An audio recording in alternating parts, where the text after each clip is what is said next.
Hello there, crazy motion artist graphics. In this tutorial, I want to show you how to prepare this social icon.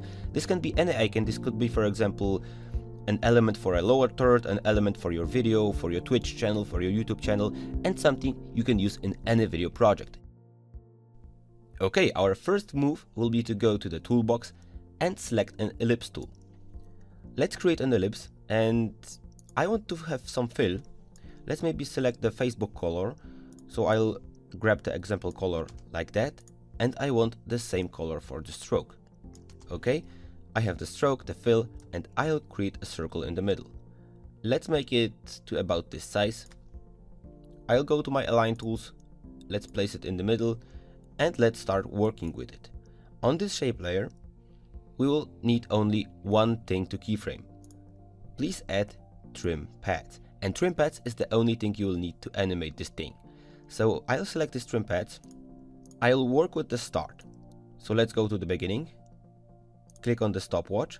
The end should be 0, and I'll click the start 0%, and 1 second later it should be 100%. So we have an animation like that. Now the trick here will be to work with the offset as well. The offset changes the animation a little bit around the circle. So I'll go to the beginning, and I'll hit a keyframe and make the offset to a negative value at about -200. I'll then go forward, even a bit later than the original keyframe, and let's make it +100. So this is the animation you would achieve.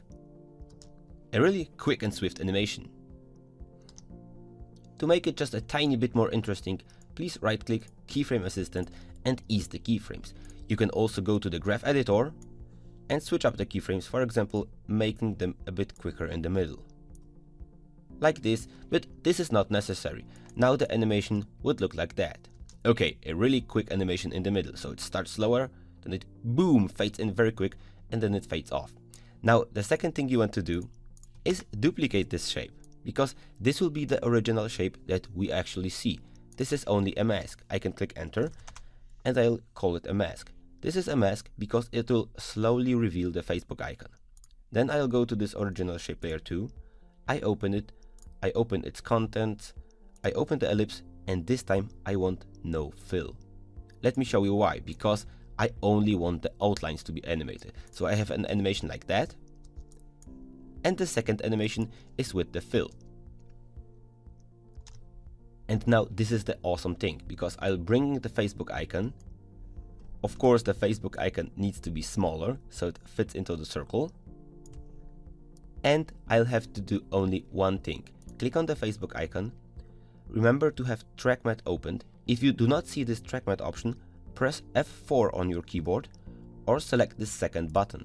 This second button needs to be enabled to see modes and track matte. On the Facebook icon, select track matte alpha matte mask. Now look how amazing this will be. The Facebook icon will not be visible until the mask reveals it.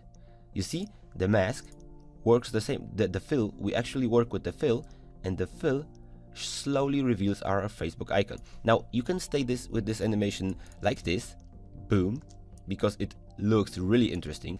You could also select all keyframes, press U. I would select those keyframes and place them a bit later, because I think this animation is a bit too quick. Let's preview. What do we have now? Boom. Well, now it's a bit too slow. Boom. Alright, you can stay with this like that, or you can select the Facebook icon. For example, press P on your keyboard, keyframe position.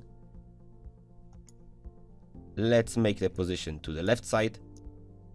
A bit later, it will slowly fade into the screen. Like this, okay? The further you place this keyframe, the later this icon will appear. So let's see if this animation is okay. It slowly fades in from left. Well, I would even take those keyframes and place them a bit later, so they appear at the end. Now, the last tweaks were on placing the Facebook icon right, and once you have it, you will achieve an animation like that. I really hope you did like this tutorial and you learned something new in After Effects. Thank you so much for listening, and see you in another tutorial.